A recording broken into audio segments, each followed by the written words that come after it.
इस नई जनरेशन को समझना चाहिए कि उनके लिए क्या जरूरी है, और साथ में उनके माँ बाप को भी करा नाम मुकुल है।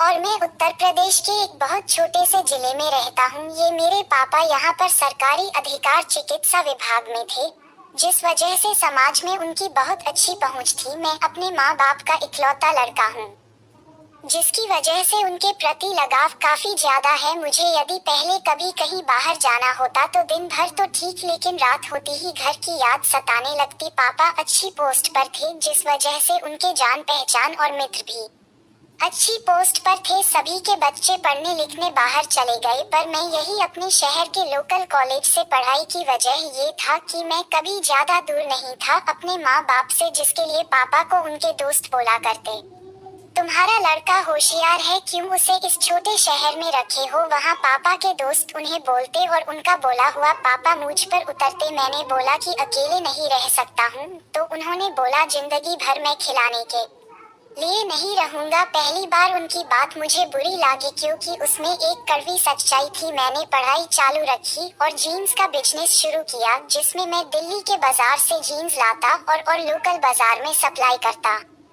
कॉलेज के टाइम हो कमाई शुरू हो गई, और जल्दी ही मेरे फिर परिवार का जितना खर्चा था उससे कहीं ज्यादा मैं कमाने लगा था। समय बीतता गया, पापा के दोस्त और उनके लड़के एमएनसी में नौकरी करने लगे थे, और ज्यादातर सरकारी नौकरी करने लगे थे। पर जब मेरे बारे में पापा से कोई कुछ पूछता तो वो शर्मिंदा हो जाते और बोलते अपना काम करता है कुछ, और बाकी लोग पापा से बोलते कि तुम और तुम्हारा लड़का दोनों मिलकर अपनी जिंदगी खराब कर ली है, जबकि मैं उनके बच्चों से ज्यादा कमा रहा था और मेरा धंधा बड़ा होता जा रहा था। शादी की उम्र हुई और उनके बच्चों की शादियां होने लगी, पर मेरी नहीं हो रही थी, क्योंकि मैं नौकरी नहीं करता था और हमारे जान पहचान के सभी लोगों को नौकरी वाला लड़का चाहिए था। इस वजह से पापा और माँ दोनों दुखी थे। उनका दुख देख के मैं भी दुखी हो गया था और टेंशन में रहने लगा था। सर्दियां आने वाली थी और नवंबर का महीना था।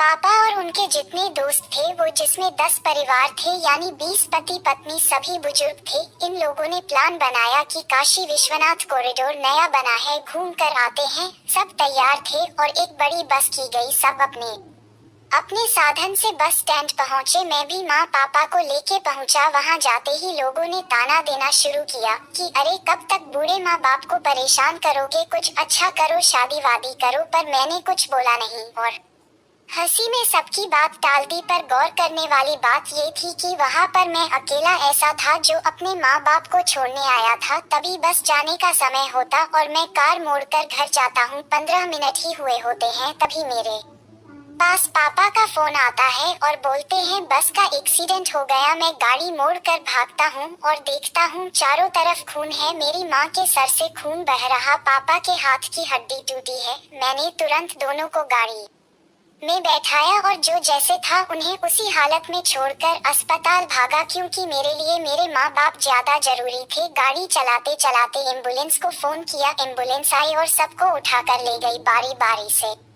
सभी ने अपने बेटे बेटियों को फोन किया। अमूमन सबका एक ही जवाब था, आप ध्यान दीजिए, अपना छुट्टी मिली ही वापस आएंगे।